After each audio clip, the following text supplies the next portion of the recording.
중요한 거는 사명을 회피하지 말아야 됩니다. 비겁한 거예요. 요나처럼 막 정 쓰시려면 하나님이 나를 돌아오게 하시겠지. 책임은 하나님에게 돌려버리면 안 돼요. 하나님은 나에게 그런 사명을 주신 거거든요. 니느웨에 가서 복음을 전하는 거는 당시에 요나 말고 다른 많은 사람도 있었겠죠. 그러나 하나님은 니느웨에 가서 복음을 전하는 사명을 요나가 감당하기를 원하셨던 거예요. 요나가 해야 되는 겁니다. 그게. 제가 아는 분은 하나님의 부르심이 있는 것 같은데 근데 이분은 10분 이상 기도를 안 해요. 제가 볼 때는 막 기도하고 그러면 이분한테는 분명히 하나님의 어떤 역사가 일어날 것 같은데 절대로 10분 이상 기도 안 합니다. 그냥 나머지 일들은 엄청 열심히 해요. 교회 일에 막 발 벗고 나서요. 막 팔 걷어붙이고. 그런데 기도는 10분 이상 안 해요. 이유가 뭐냐?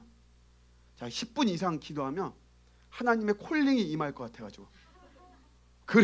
그래서 어느 정도 자기가 딱 구해야만 되는 것도 그것만 따사사삭 기도하고 그냥 나오는 거예요. 그래서 절대로 10분 이상은 하지 않아요. 시간이 많이 지났습니다. 그분은 돈은 좀 있는 것 같아요. 돈은 좀 번 것 같아요.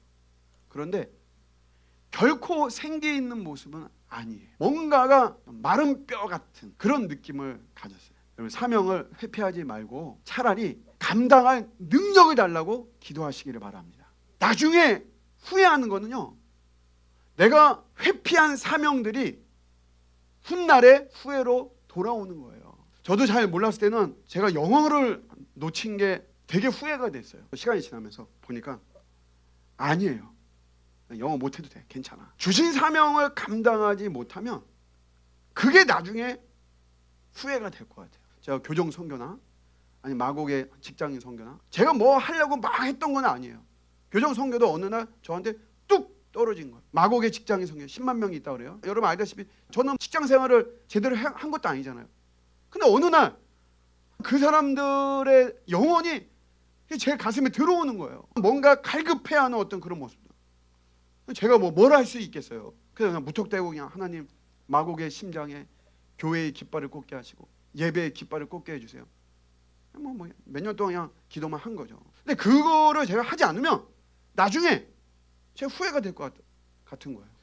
내가 건물주가 되지 못하고 여러 가지 이런 것 때문에 후회하는 것이 아니라 우리가 사명을 회피하면 그 회피한 사명이 훗날 나에게 후회로 반드시 될 겁니다. 그러니까 여러분 사명을 회피하지 말아야 돼요.